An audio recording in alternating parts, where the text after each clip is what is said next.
Lakasan mo lang ha. Nandito tayo ngayon sa umano'y dating barracks ng mga dating sundalong bantay ng nooy presidente. Nandito tayo ngayon sa umano'y dating barracks ng mga sundalong bantay ng nooy dating presidenteng Ferdinand Marcos Sr.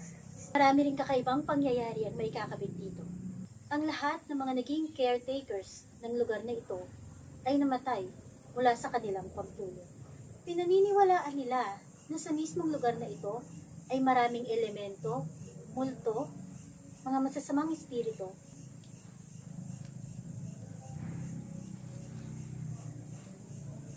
Katunayan, sa isa sa aming eksplorasyon noon ay nakuhaan namin ng isang napakaitim na uso na lumabas sa mismong pader sa gilid nito. Ayon sa kasama namin, ito umano ay kapre na naninirahan dito. Hindi nakakapagtakang nababalot ng hiwaga ang barracks na ito. Ngunit alam niyo ba na meron ding isang base, meron ding isang military base. Pawis na ako dyan. Nawawala yung, humihina yung boses mo. Nagpa-fade out.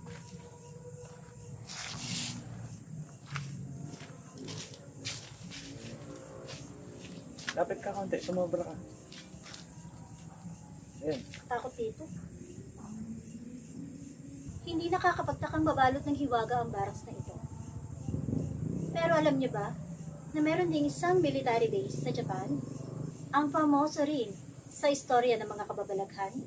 Alamin natin ang mga kwento dito sa Paula's Paranormal Case File. Yokoto Air Base was originally Tamara.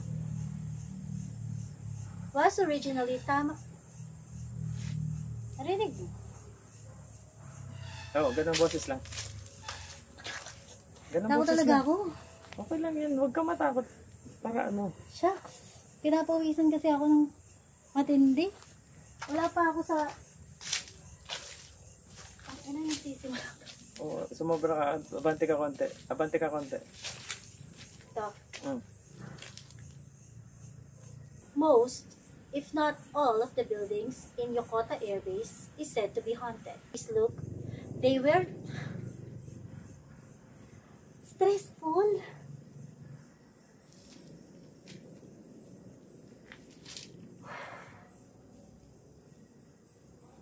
They were taught to always look for each other. To always look out for each other. Dahon lang yun, alaglag. Dahon lang yun. Kita mo? Oo. Abante ka konti. Abante pa konti. Yan. Okay. Ah.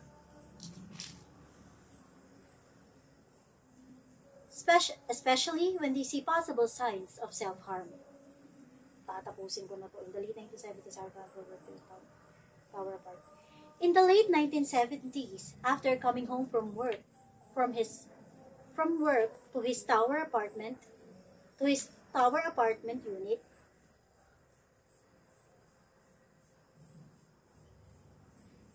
Air Force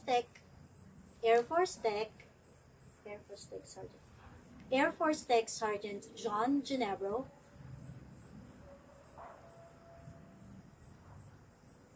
encountered one of the most horrible sights imaginable. Some recall hearing na namatay ang mga bata dahil sa saksak. Ngunit ang lumabas sa mga news articles ay nalunod ang mga bata sa bathtub. Isa rin daw ito sa mga rason kung bakit may nagpaparamdam sa Yokoto Air Base. Mali.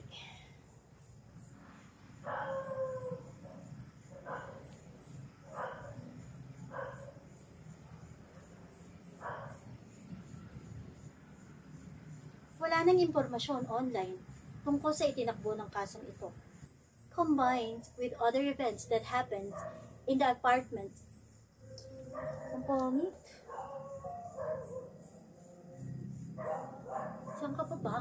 Oo, dito ako. Lakasan mo lang yung boses Ang mo. dami kong naririnig. Huwag mo nang artan yung delivery mo. Okay lang, Hindi. naiintindihan naman eh. Anong inaartayan yung delivery? Yung Ganun naman ako magsalita. Yung pronunciation nga, okay lang yun. Kasi ano, Alam nga na i-pronounce ko ng mali. Combined, ang ingay ng mga as. Combined with the tragic events that happened in the Twin Tower, in the Tower Apartments,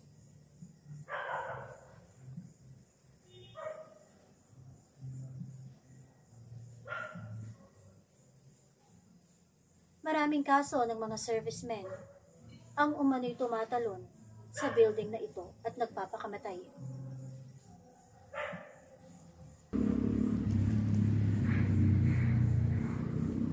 Sa loob ng mga apartments, ulitin mo, may motor.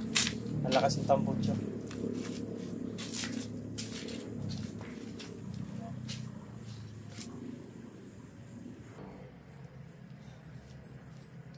she said that they stayed in Yokota Air Base in 2012. She was worried people might think she's crazy.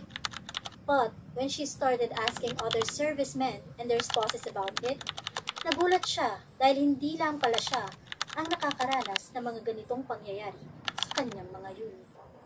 A bunch of people share stories like hers.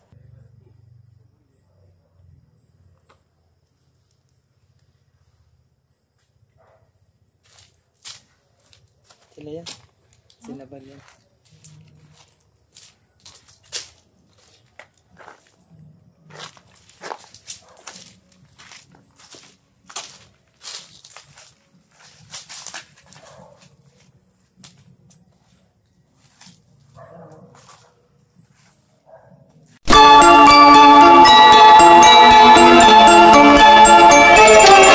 Sa gitna ng gabi, hindi pa pasupil. Handa kong suunin, tingin malakad akin. Elementong may pangil, mga tinig sa hangin.